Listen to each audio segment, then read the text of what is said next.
let's talk a little bit about that offense. How different do you think it looks with Deshaun Watson? How elite do you think it can be? I absolutely think it can be elite. And I have been a Deshaun Watson guy we've talked about him years ago, right? And so I love Deshaun Watson. The one worry I have for Watson is his last year at Clemson, he really kind of took on some hero ball, felt all the pressure of the world to do a lot, and I think I saw some of that last year from him, and so that's a little bit of a concern.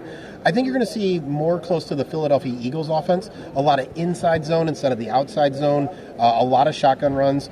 Bill Musgrave, his California offense was great as a shotgun running team, and I think that's one of the reasons they brought him in. So I think you're going to see a lot of that. You're still going to see a solid running game with Nick Chubb, Jerome Ford, and if they bring anybody else in. But I think the reality is Donovan Peoples-Jones has been really good. Amari Cooper is, if he's not a top number one, he's a 1A. David Njoku, and then the David Bells and whoever else they bring in. Deshaun Watson is getting paid to raise the ceiling of those players, and I think he's shown that he can do that. We've seen some of the players leave him and not really be that good, and so I think Watson can do that, and I think this year the pressure will be off. The other thing that I'm waiting for David Njoku to break out, and Deshaun Watson is a guy who historically has been really good with his tight ends, and Kevin Stefanski really good and likes tight ends. I see seams opening up for David Njoku in the near future. Absolutely, I see seams and I see the ball getting there on time, and I think that's one of the things that Watson does really well. I love his press conferences. He will talk about what happened in the defense, and you're like, "Thank you for the education. I needed to hear it in your words." He's going to know that's going to open up. He's not a quarterback that needs to see it, then deliver. He knows what's going to happen, and he's going to deliver the ball on time really often. And so those seams are going to be – that's a great way to say that. You know, for Njoku, really, obviously health is going to play a little bit of a role. But beyond that, I just wonder, you know, how far are they going in that passing offense where you're going to be able to get Cooper, DPJ going into free agency – and Njoku enough targets? That's absolutely a fair question. What do you think of just the way Kevin Stefanski has talked about collaborating with Deshaun Watson? I mean, like it or not, you're tied to your quarterback, and you better figure it out.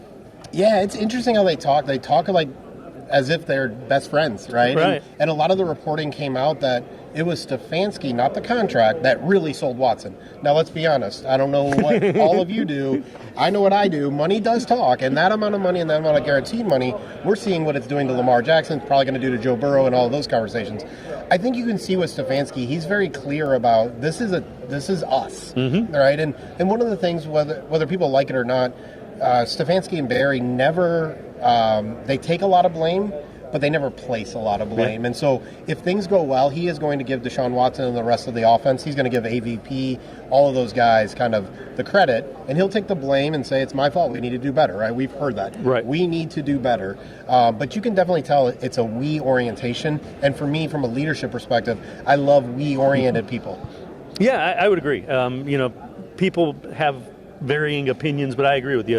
It is definitely a leadership style that most people respond to be honest with you. Absolutely. I mean, you want to know that the guy has your back, and that when you have something to say, he's going to listen, but you also want to know that he's going to step up and say, no, we're doing it this way, right? That's why I still think we're going to see some zone scheme, even with the shotgun orientation that we're going to see a lot more of, is because Kevin really believes that let's make the pass and run look similar, because that makes it more difficult for defenses. I also think the one thing Nick Chubb is going to see is a whole lot less of 8 and 9 people boxes. With you do not do that against Deshaun Watson. That would be a bad idea. It's a terrible idea, and I looked at some of the next-gen stats throughout the year, and he was top 1 or 2 or 3 almost every week, 38%. 8-9 boxes, right? Like those are just numbers that it's not really sustainable. It's one of the reasons in WAR he's considered the top running back, even though he was third in rushing and didn't have a lot of receptions, is because he is doing it, getting contact behind the line of scrimmage,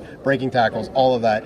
Let's make Nick Chubb's job a little easier, which also is he doesn't need to run the ball 20 times, right?